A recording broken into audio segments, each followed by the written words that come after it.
Hey guys, Coach Kate here, and we're on an episode of Real Talk. And today we're going to talk about something a little bit more applicable to your training.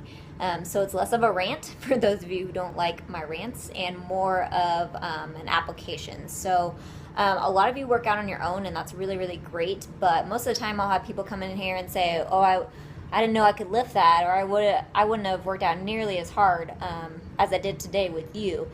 And I think part of the problem with working out on your own, especially when you're first starting out, is that you don't know how heavy to lift, and you don't have a good, I guess, perspective of what heavy enough is, or what working hard is. So we're going to talk a little bit today about the RPE scale and what that is and what it means. And I'm going to talk about it in a very general sense, not really a scientific here's the definition, here's where it's from, here's, what we do with it, but more like an applicable day-to-day workout type of discussion. So the RPE scale, or the rating of perceived exertion, is a scale we use a lot in powerlifting to kind of gauge how heavy something is, or how hard we should push today, or it kind of lets us know where we're at. So we have a scale of, say, 1 to 10, and 10 being failure,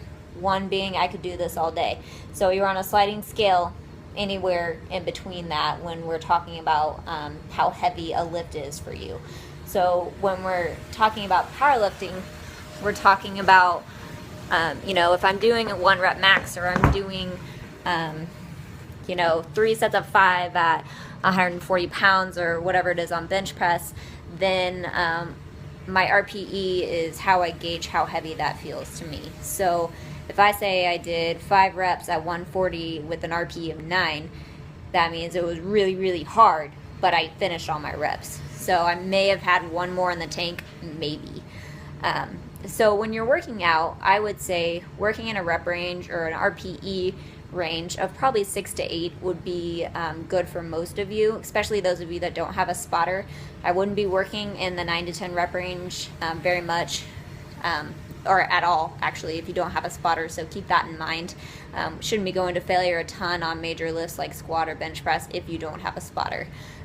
Deadlift is a little bit different, obviously, because it's a little bit harder to hurt yourself, but when you're lifting that heavy, it's usually a good idea to have someone around just in case something should happen. So but when you're working out, let's say we're doing a dumbbell overhead press, or a dumbbell bench press, and something like that, and you're wanting to know, okay, how hard should I go? So let's say you take a pair of 15-pound dumbbells, and you're doing sets of 12, and you get to 12, and you're like, okay, yeah, that was pretty easy. I probably, I could have kept going. It wasn't too tough. Then maybe you'd want to up your weight. Say that was an RPE of maybe 5. So you probably want to increase your weight on that, and make sure you get to that 7, 8 RPE range where you're like, okay, that was getting pretty darn tough, and I don't know how many more of those I could have done, maybe 2 or 3 tops. So think of it that way. If you could lift a lot more, or do a lot more reps, then you need to increase your weight, and you need to make sure that you continually lift more in order to see change, because the way we build muscle is by progressively overloading the muscle. That way our muscle gets broken down, and it gets built back up bigger and stronger. So that's the way we build muscle. So when you're working out alone, make sure you're working in the 7 to 8 RPE range. So leave a little bit in the tank, but not much. All right. I hope that helps somebody out there. If you have any questions, please let me know. Leave them below, or send me a message, and I will do my best to answer them for you. Thanks, guys.